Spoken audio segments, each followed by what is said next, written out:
다 함께 경배와 찬양으로 2024년 11월 3일 성령 강림의 제24주 온유교회 주일 예배를 시작하시겠습니다.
거기서 우리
치시면서 무화과 나뭇잎이 마르고 찬양하시겠습니다.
은혜 아니면 살아갈 수가 없네. 보은마저도 다 주의 것이니 세상 평안과 위로 내게 없어도 예수 오직 예수뿐이네. 그 신계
할렐루야. 내 영혼아 여호와를 찬양하라. 이스라엘아 들으라. 우리 하나님 여호와는 오직 유일한 여호와이시니 여호와의 증거들을 지키고 전심으로 여호와를 구하는 자는 복이 있도다. 아멘. 하늘에 계시는 주님, 저희가 눈을 들어 주님을 바라봅니다. 하나님을 예배하는 저희에게 한량없는 은혜를 베푸시고 또 베풀어 주옵소서. 아멘. 구원의 은혜를 새롭게 하셔서 슬픔이 변하여 춤이 되게 하시고 배옷을 벗기사 기쁨으로 띠를 띠게 하여 주옵소서. 아멘. 찬송과 경배와 모든 영광을 하나님께만 올려드리오며 예수님의 이름으로 기원하옵나이다. 아멘.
다 함께 우리 죄의 고백을 주님께 올려드리시겠습니다.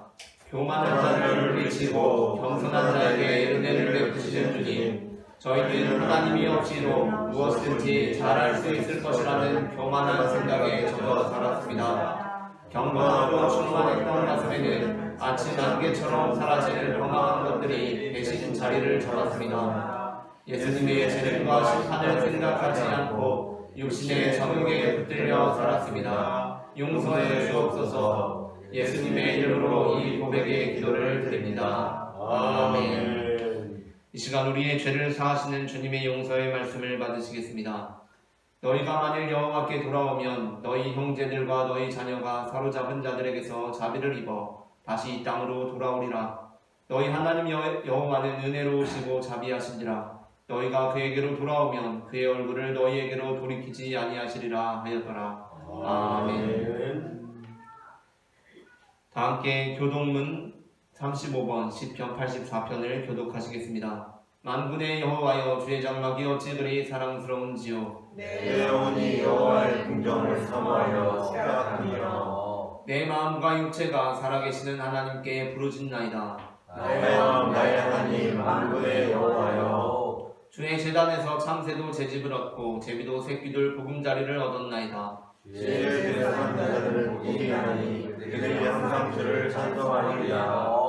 주께 힘을 얻고 그 마음에 시온의 대로가 있는 자는 복이 있나이다. 그들이 눈물 골짜기로 지나갈 때에 그곳에 많은 샘이 있을 것이며 이른 비가 복을 채워주나이다. 주의 궁전에서의 한날이 다른 곳에서의 첫날보다 나은즉 악인의 장막에 사는 것보다 내 하나님의 성전 문지기로 있는 것이 좋사오니 만군의 여호와여, 주께 의지하는 자는 복이 있나이다. 아멘. 다 함께 사도신경으로 우리의 신앙을 고백하시겠습니다.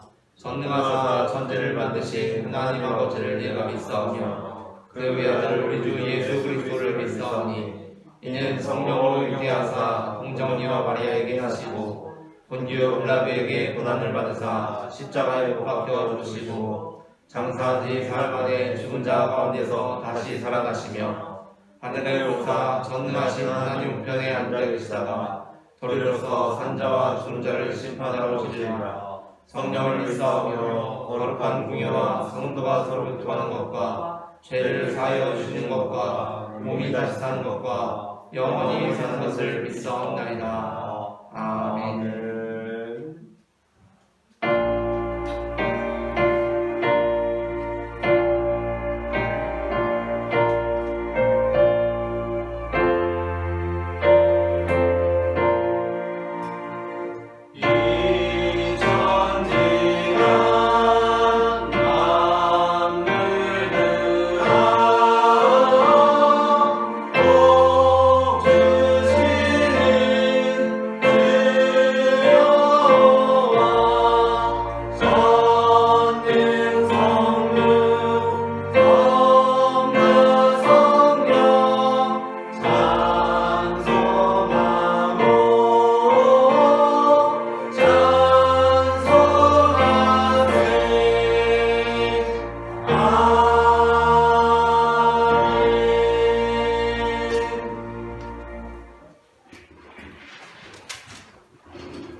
사랑과 은혜가 충만하신 하나님 우리 아버지, 지난 한 주간도 우리를 은혜 가운데 불기둥과 구름기둥으로 인도하사 모든 위험에서 지켜 보호하여 주신 주 하나님께 감사와 찬송을 올려드립니다. 아멘.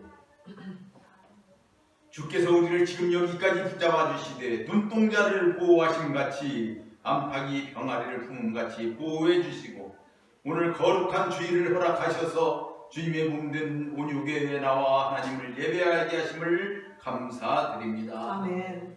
죄인인 우리에게 믿음 주셔서 의인 되게 하신 하나님 우리 아버지, 의인은 넘나니 하나도 없다고 말씀하신 대로 우리는 다 죄인이었고 세상 모든 사람들이 다 죄인으로서 거룩하신 하나님 앞에 감히 나갈 수 없는 저희들이었지만 주께서 우리를 찾아와 먼저 부르시고 믿음 주셔서 나는 그리스도와 함께 십자가에 못 박혀 죽고 이제 내 안에 그리스도께서 사시는 새로운 피조물로 거듭나게 하셨으니 우리가 하나님을 아빠 아버지라 부르며 주님의 이름을 높여 감사와 찬송과 존귀와 영광을 올려드립니다. 아멘. 주님의 주신 은혜를 따라 우리가 온전한 제물 드려 주 하나님께 드리며 영과 진리로 만유의 주 하나님을 예배하오니 주님 우리를 기뻐 받으시고 생명의 말씀으로 충만케 하옵소서. 아멘.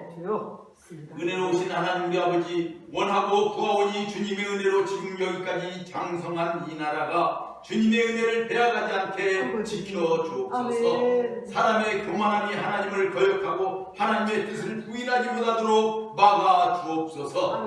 지난주에는 100만 성도가 하나님을 부르며 공성연애와 차별금지법 통과를 반대하고 주님의 은혜를 구했습니다. 아멘. 이스라엘을 멸하고자 하는 하만의 계략을 믿음의 사람들이 죽으면 죽으리라는 결심으로 금식하며 기도함으로 구원의 은혜가 임했던 것처럼 전국 방방곡곡 교회와 성도들의 간구함을 들으시고 응답하여 주옵소서. 아멘.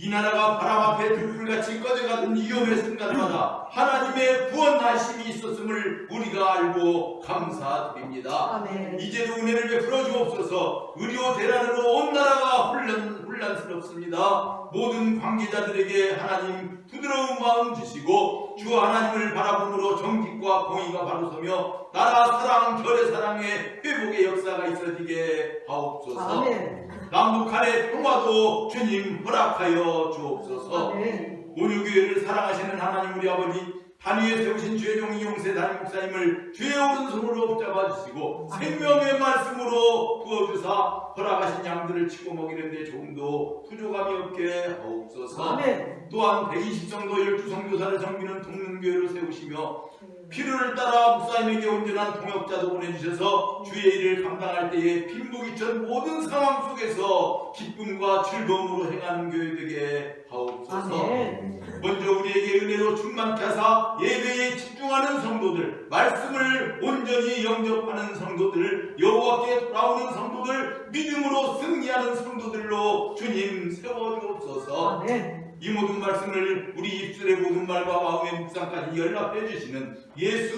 그리스도 이름으로 기도드리옵나이다. 아멘. 아멘.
함께 나눌 말씀은 로마서 7장 25절 말씀입니다. 다 함께 본문을 합독하시겠습니다. 우리 주 예수 그리스도로 말미암아 하나님께 감사하리로다. 그런즉 내 자신이 마음으로는 하나님의 법을 육신으로는 죄의 법을 섬기노라. 아멘. 온유교회 주일학교에 다니는 초등학교 3학년 홍길동 어린이는 선생님으로부터 한 주간 감사일기를 써오라는 과제를 받았습니다. 하지만 첫날인 월요일부터 아무리 생각해보아도 감사할 내용이 도무지 떠오르지 않았습니다. 그래서 길동이는 그냥 감사일기에 아무거나 적기로 마음을 먹고 첫날 월요일에는 밥을 맛있게 먹어서 감사하다고 적었습니다. 그리고 둘째 날 화요일에는 친구들이랑 놀아서 감사하다고 적었습니다. 셋째 날 수요일은 잠을 잘 자서 감사, 넷째 날 목요일은 그냥 하루를 잘 보내서 감사였습니다. 하지만 다섯째 날 금요일부터 길동이는 감사일기를 적을 수가 없었습니다. 왜냐하면 금요일 아침 북한의 침공으로 전쟁이 촉발되었고 하루아침에 난민 생활이 시작되었기 때문이었습니다.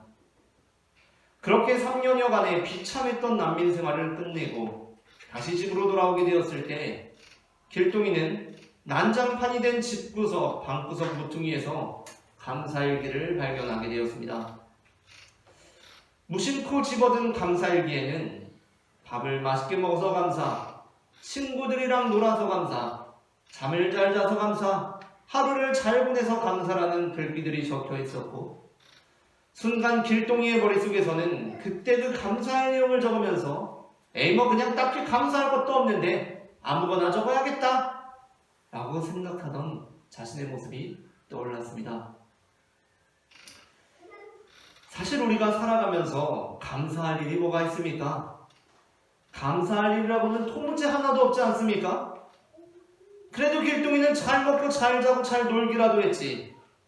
우리는 어떤 이유로 잘 먹지 못할 때도 있고 잘 자지 못할 때도 있으며 쉬지 않고 일에 시달리기도 할 뿐만 아니라 심지어 어떤 날은 실수로 접촉사고를 내는 것처럼 정말 제대로 짜증나는 일들이 생기기도 합니다. 하지만 길동이를 보고 곰곰이 생각해보니 정말 감사할 일들이 많습니다.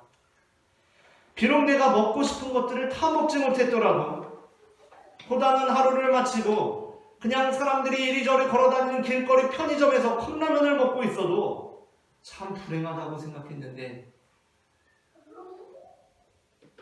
미처 생각하지 못했는데 이것이 정말 감사한 일이었습니다. 한밤중에도 계속되는 위층의 층간소음에 도무지 잠을 이루지 못하고 막 화가 치밀고 아무 세상에 쳤다는 사람이 다 있나 싶은 그 순간에도 실제로 지금 이 순간에도 어젯밤에도 어떤 이들은 민간인 100여 명이 잠을 자고 있는 아파트에 포탄을 때려붓는 그런 사람들이 사는 세계 속에서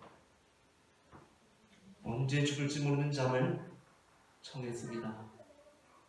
뜬구름 잡는 이야기가 아니라 바로 어젯밤에도 층간소음 때문에 괴로운 것이 아니라 우리 집에 포탄을 때려붓는 사람들이 있는 세계 속에서 잠을 청했다는 것입니다. 하지만 세상에 이 정도 일로 감사하는 일들이 어디 있습니까? 길거리 편의점에서 컵라면 먹으면서 한밤중에도 계속되는 위층의 층간소음에도 불구하고 감사할 수 있는 사람이 도대체 세상에 어디 있단 말입니까? 그런 사람은 세상에 없습니다. 그런 사람은 교회에 있습니다. 바로 그리스도인들이 그러한 사람들입니다. 그리스도인들은 세상 사람들이 전혀 감사할 수 없다고 말하는 그 순간에 곰곰이 생각함으로 감사할 수 있는 사람들입니다. 그리스도인들은 감사할 수 없는 그 순간에도 곰곰이 생각해보고 감사합니다. 바울이 바로 그러한 사람이었습니다.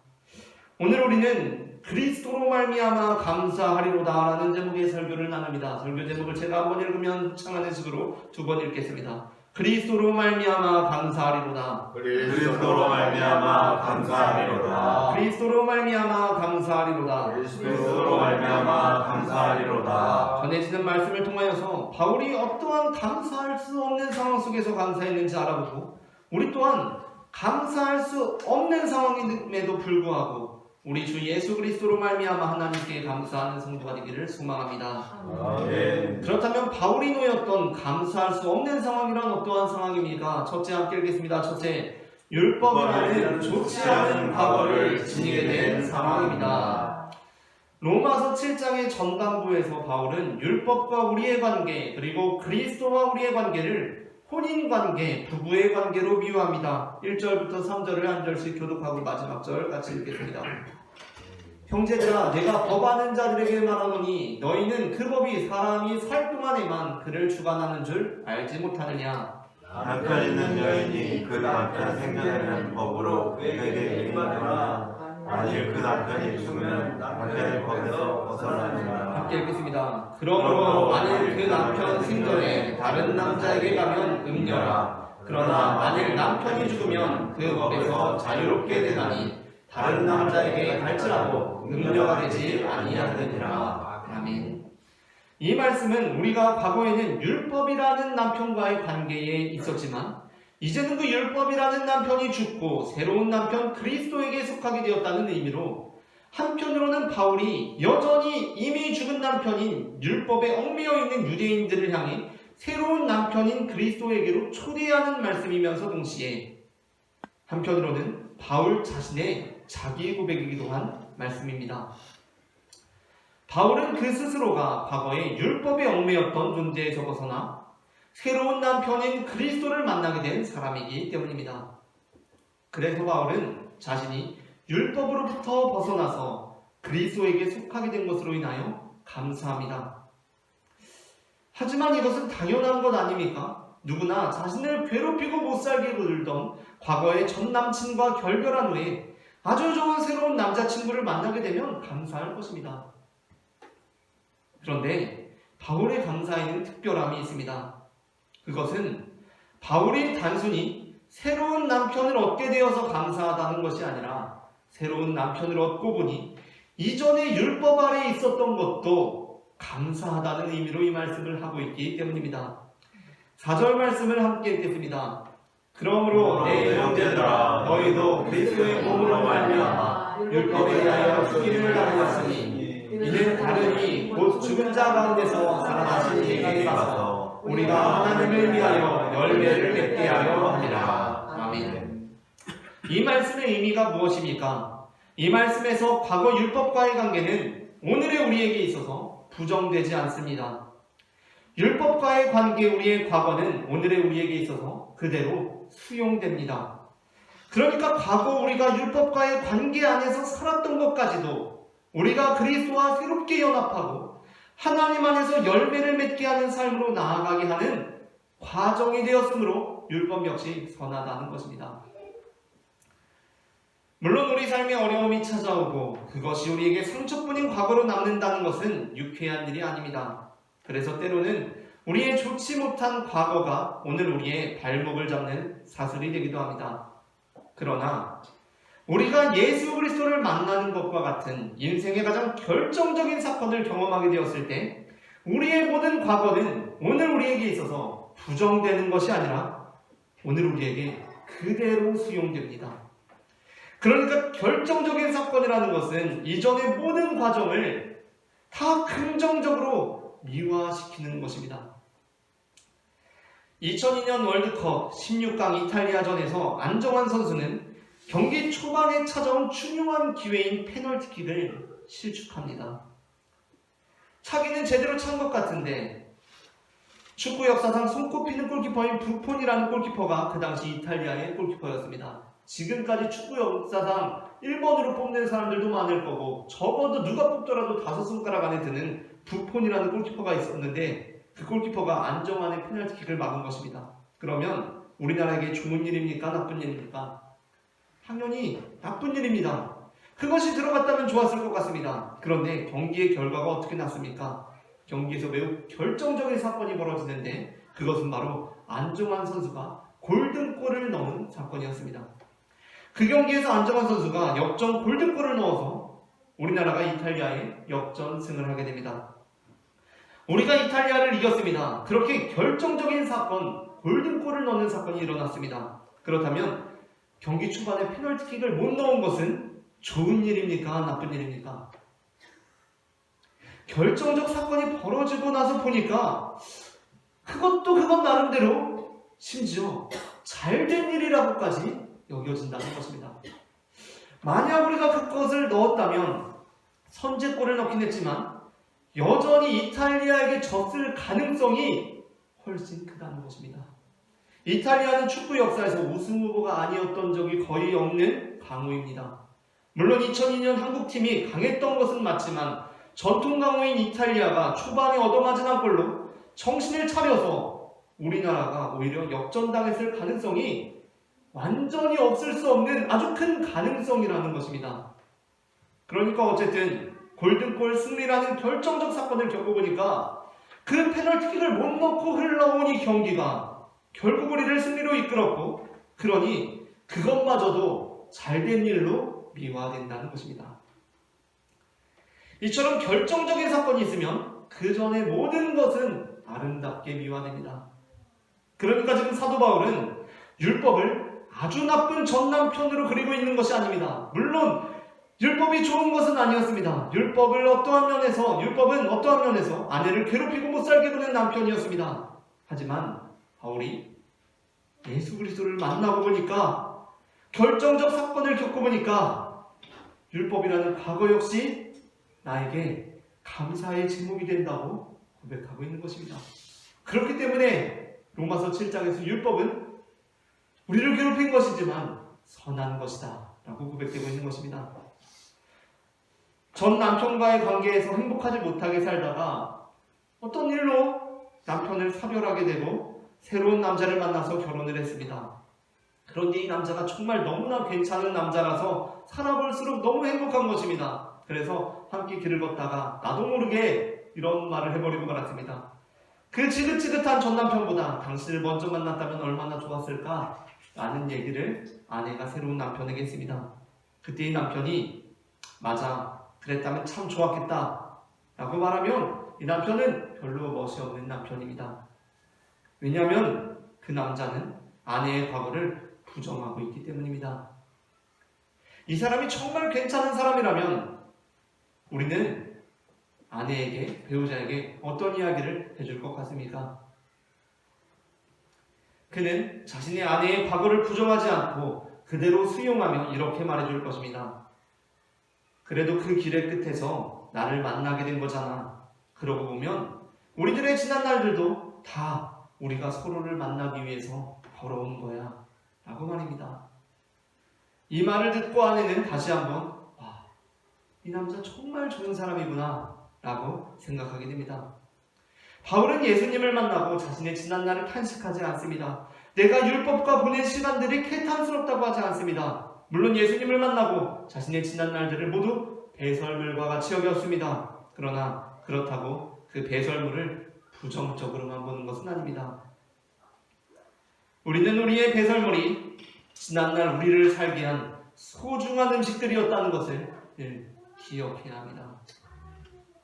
그러니까 그것은 좀 지저분하긴 하지만 우리가 결정적 사건을 이루고 보니 얘 또한 참 감사한 것이었구나 라고 생각하게 된다는 것입니다.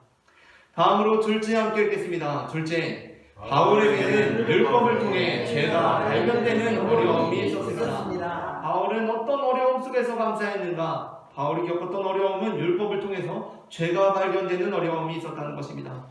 로마서 7장 중반부에서 바울은 율법을 우리의 죄를 발견하게 하는 도구에 비유합니다. 그러니까 오늘날로 해석하면 율법은 우리의 영혼의 상태를 확인하는 엑스레이나 MRI, CT 이런 것처럼 어떤 표면적으로 드러나지 않는 우리의 심각한 영적 상태를 진단하는 도구라는 것입니다. 로마서 7장 7절 말씀을 합독하겠습니다. 그런즉 우리가 무슨 말을 하리요? 율법이 죄냐? 그럴 수 없느니라. 율법으로 말미암지 않고는 내가 죄를 알지 못하였으니 곧 율법이 평되지 말라 하지 아니하였더라면 내가 당신을 알지 못하였으리라. 아멘. 물론 우리가 건강검진을 받고 난 후 가장 좋은 결과는 우리의 상태가 실제로 건강해서 건강하다고 나오는 것입니다. 그리고 다음으로 좋은 결과는 내 상태가 건강하지 않아서 건강하지 않다고 나오는 것입니다.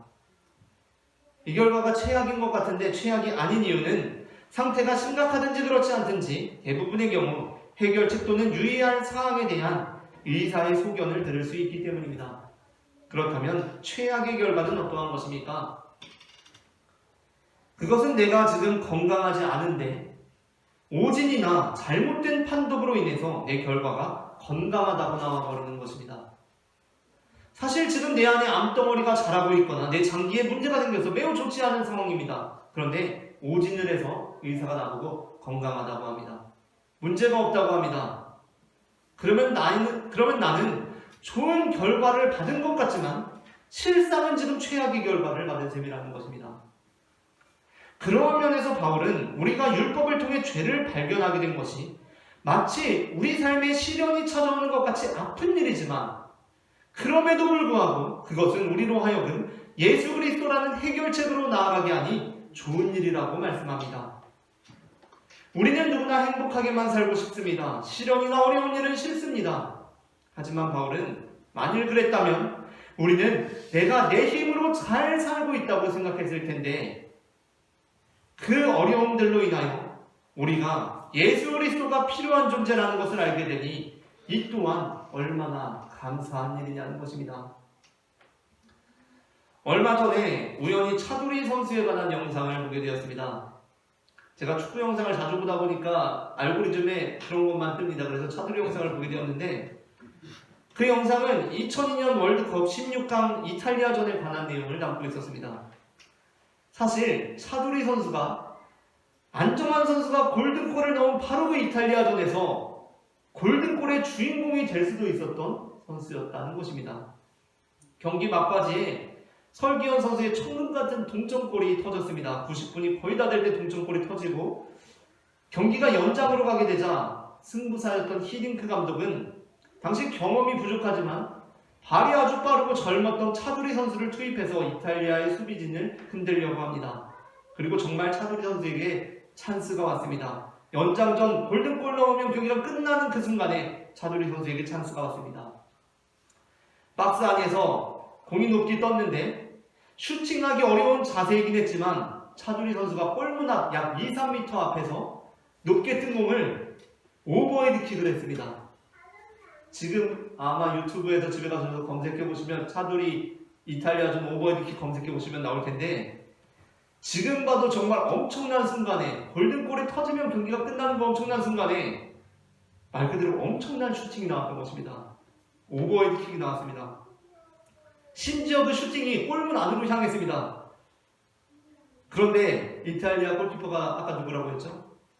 축구 역사상 5손가락 안에 꼽는 부폰입니다. 그 부폰이 위치 선정을 매우 잘하고 있어서 그 슈팅이 부폰 선수에게 막히게 되었습니다.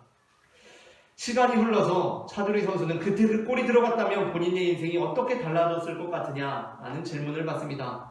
그 질문에 차두리 선수가 이렇게 대답합니다. 그 골이 들어갔어도 좋았겠지만 또 지금 돌이켜보면 그 골이 안 들어간 것이 차라리 다행일지도 모르겠습니다. 그 골이 들어갔다면 저는 너무 어릴 때 엄청난 포커스를 받게 되었을 것이고 그게 선수 생활에 득이 되었을지 실이 되었을지는 아무도 모릅니다. 제가 저 자신을 진솔하게 돌이켜보았을 때 그것이 저에게 실이 되었을 가능성이 더 클 것 같습니다. 라고 말합니다. 우리의 삶에 시련이 닥칩니다. 들어갔다면 참 좋았을 텐데 막힙니다. 합격했다면 참 좋았을 텐데 떨어집니다. 승진했다면 참 좋았을 텐데 밀립니다. 건강검진 받아서 좋다고 나왔으면 참 좋았을 텐데 상태가 좋지 않게 나왔습니다. 그때 우리는 어떻게 합니까? 그럼에도 불구하고 감사합니다. 하나님께서 그 길을 막으셨으니 오히려 감사합니다. 하나님께서 내 상태를 제대로 알게 하셨으니 오히려 감사합니다. 우리에게 고난이 없었다면, 우리에게 시련이 없었다면 우리는 우리의 구원자가 되시는 예수님은 필요 없고 나 혼자서도 뭐든지 다 잘할 수 있다 라고 생각했을 것입니다. 내가 얼마나 대단한 사람인데 나 이탈리아전에서 골든골을 오버헤드킥으로 넣은 사람이야 라고 생각하며 살았을 것입니다. 그러나 우리의 구원자 되시는 예수님께서 결정적으로 필요한 심판대 앞에 섰을 때 우리는 우리가 정말 중요한 것을 놓치고 있었다라는 것을 깨닫게 될 것입니다.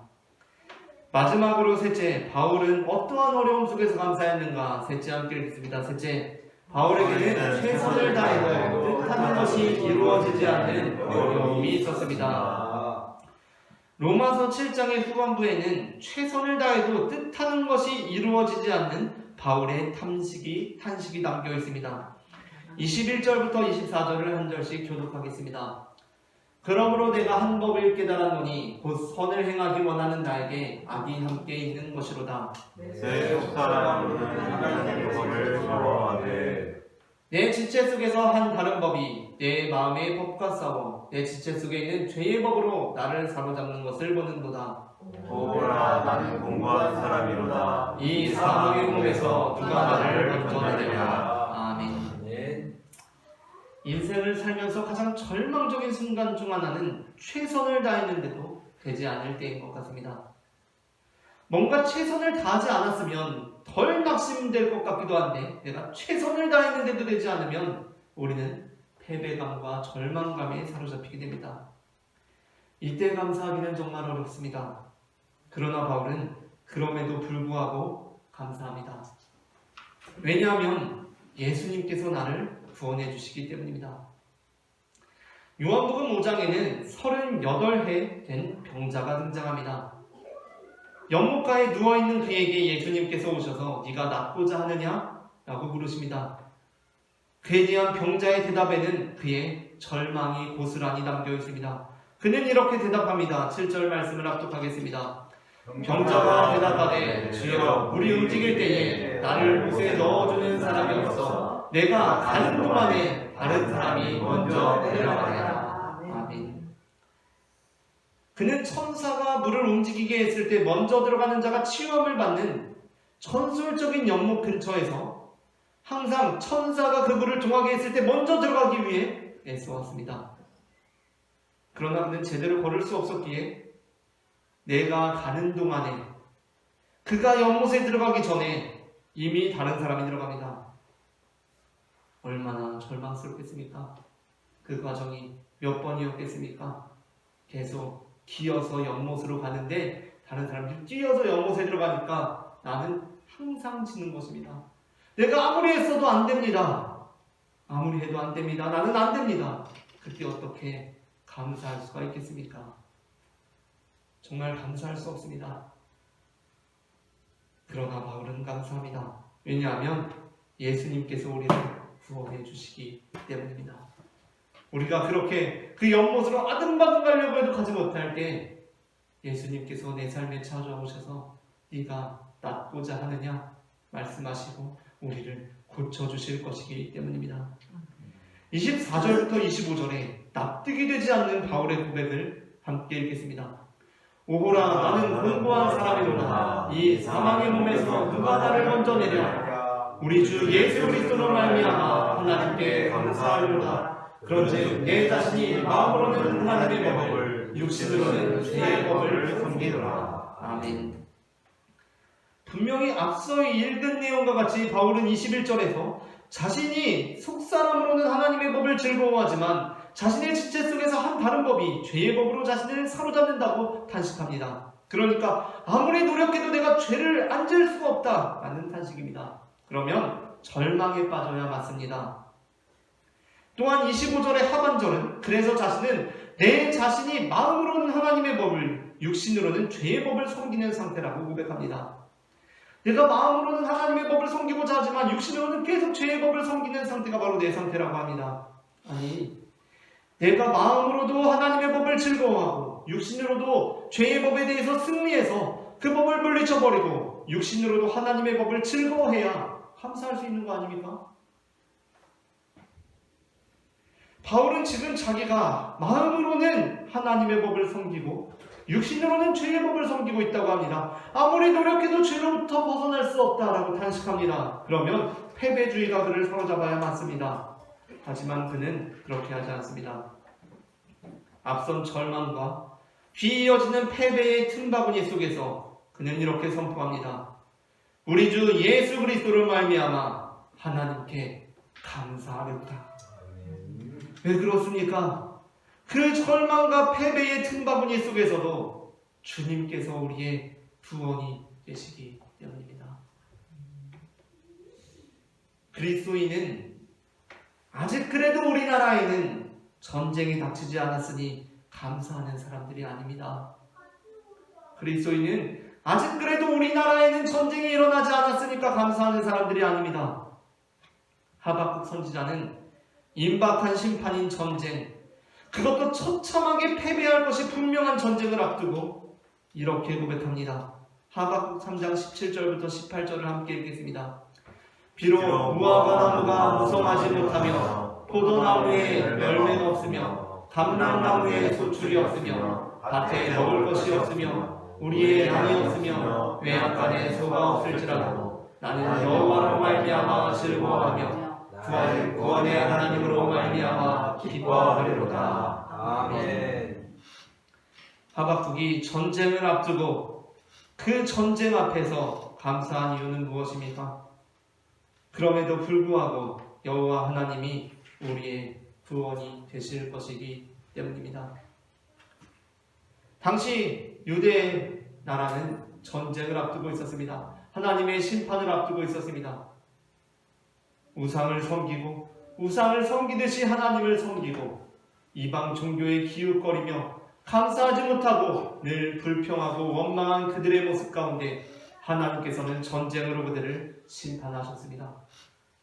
그렇다면 하나님께서 그들을 심판하신 그 이유는 무엇입니까? 그들을 구원하기 위함이라는 것입니다. 저는 전쟁을 앞두고 두려움에 사로잡힌 저의 모습을 보면서 더 큰 두려움을 목도하게 되었습니다. 전쟁이 없이 평안하게 일평생을 살아가고 난 후에 내가 하나님을 참 잘 믿었다 라고 생각하고 있었는데 하나님의 심판대 앞에서 하나님께 인정을 받지 못하고 멸망의 구렁텅이로 떨어지는 제 모습을 보면서 제가 정말 내가 두려워해야 할 일은 무엇인가를 생각하게 되었습니다. 하나님께서는 우리가 돌아오기를 원하십니다. 아멘. 원망하고 불평하며 이방 종교에 기웃거리고 있는 우리의 모습을 하나님께서는 심판하실 것입니다. 왜냐하면 우리를 구원하시기 위함입니다. 우리는 전쟁을 두려워하지만 우리가 정말로 두려워해야 할 것은 따로 있습니다.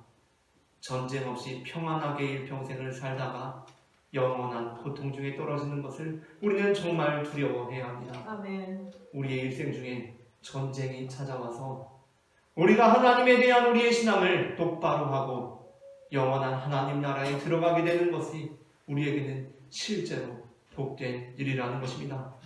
말씀을 마칩니다. 바울은 율법이라는 좋지 않은 과거를 지닌 상황 속에서도 율법을 통해 죄가 발견되는 어려움 속에서도 최선을 다해도 뜻하는 것이 이루어지지 않는 어려움 속에서도 그리스도로 말미암아 감사했습니다.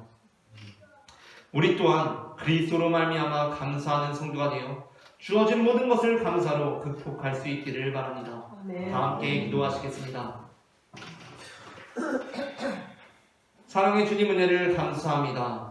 우리를 통하여 하나님의 나라를 이 땅 가운데 이루시는 주님께서 우리의 삶을 인도하시는 줄을 우리가 알고 있으면서도 우리가 주님을 온전히 믿고 신뢰하지 못했음을 주님 앞에 회개합니다. 하나님, 우리가 유대 민족의 심판을 바라보면서도 우리 또한 똑같이 이방 종교에 기웃거리고 있었음을 고백합니다. 하나님, 우리 또한 똑같이 우상을 숭배하듯이 우리의 정욕을 따라 하나님을 예배했음을 고백합니다. 우리 또한 충분히 감사할 수 있는 상황임에도 불구하고 원망과 불평으로 하나님을 향한 우리의 불신앙을 드러냈음을 고백합니다. 하나님, 우리가 주님의 책망을 통하여 주님 앞에 돌아오게 하시고 주님 앞에 거룩한 삶을 살아감으로 영원한 하늘나라를 약속받는 믿음의 자녀들 될 수 있도록 도와주시옵소서. 아멘. 사랑의 주 예수 그리스도의 이름으로 기도합니다. 아멘. 다 함께 감사에 찬송하시면서 봉헌하시겠습니다.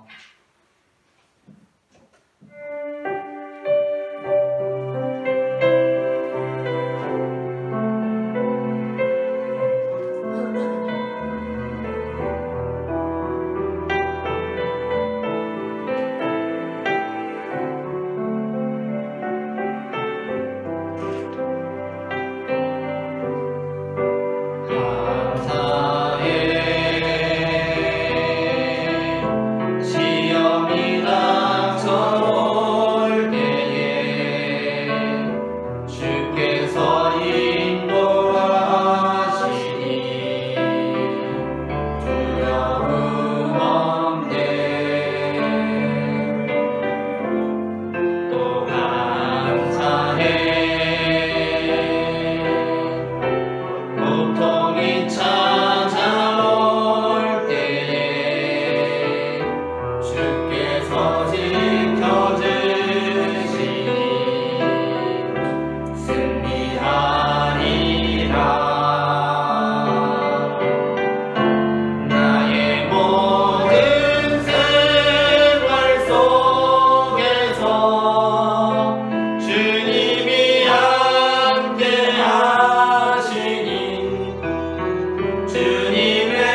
원망하고 불평하는 내 모습을 두려워하지 않았던 내 모습을 회개합니다. 하나님, 전쟁을 두려워하면서도 늘 이방 종교에 기웃거리며 하나님 섬기는 것을, 우리의 종욕을 따라 섬기던 내 모습을 두려워하지 않던 우리의 모습을 회개합니다. 하나님, 우리가 늘 주님 앞에 감사함으로 주님의 구원을 경험하는 믿음의 자녀들 될 수 있도록 인도하여 주시옵소서. 지난 한 주간도 주님께서 우리에게 베푸신 모든 것이 정말로 은혜였음을 고백합니다. 시작되는 한 주간도 주님께서 우리를 인도하시고 지키시는 그 은혜에 감사하며 살아가게 하여 주시옵소서.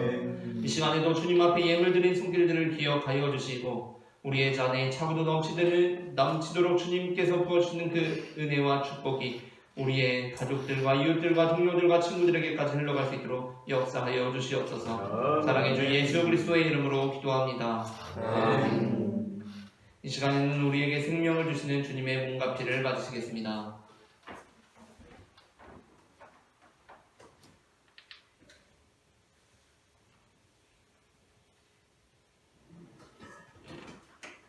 이것은 주님의 몸, 이것은 주님의 피, 이것을 먹고 마셔 주님의 생명 얻네. 이 떡을 받습니다. 이 잔을 받습니다. 주님을 사랑해요. 십자가 기억하리. 이것은 주님의 몸입니다.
우리에게 생명의 몸과 피를 내어주신 주님께 감사하며 다 함께 기도하시겠습니다. 우리를 위해 생명을 주시는 하나님 아버지, 이 거룩한 신비에 감사드리오며 성령의 능력 안에서 찬양하게 하여 하늘나라와 이 땅에 임할 때까지 그리스도의 증인으로 살게 하여 주옵소서. 우리 주 예수 그리스도의 이름으로 기도합니다. 아멘. 다 함께 평화의 인사 나누시겠습니다. 주님의 평화가 함께 하시기를 바랍니다. 주님의 평화가 함께 하시기를 바랍니다. 함께 하시기를 바랍니다. 교회 소식을 전합니다. 다음 주일 예배 후에는 공동 식사를 마치고 담임 목사 사택에서 다가 시간을 갖습니다. 그리고 또 교우동정에 관한 내용 주보를 통해서 함께 확인하시기 바랍니다. 다 함께 일어나셔서 찬송가 620장 여기에 모인 우리 1절 찬송하시겠습니다.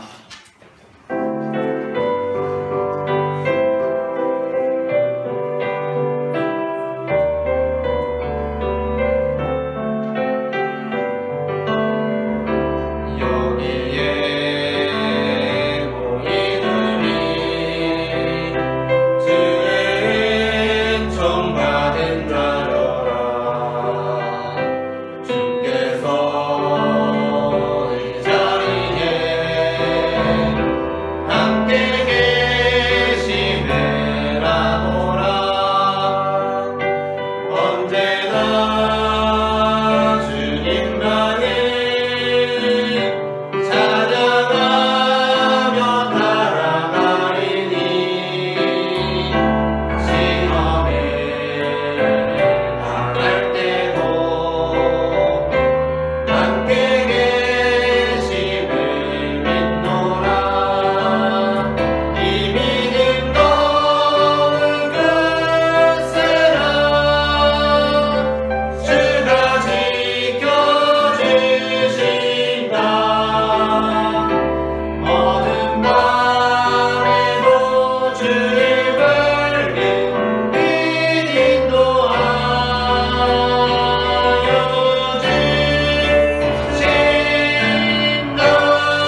아들과 성령의 이름으로 세례를 베풀고 내가 너희에게 분부한 모든 것을 가르쳐 지키게 하라. 볼지어다 내가 세상 끝날까지 너희와 항상 함께 있으리라. 아멘. 이제는 우리 주 예수 그리스도의 은혜와 하나님 아버지의 사랑과 성령님의 인도하심이 바울처럼 전혀 감사할 수 없는 상황 속에서도 감사하기를 소망하는 모든 성도들의 삶 가운데 지금부터 영원토록 함께 하시기를 간절히 축원하옵나이다. 아멘.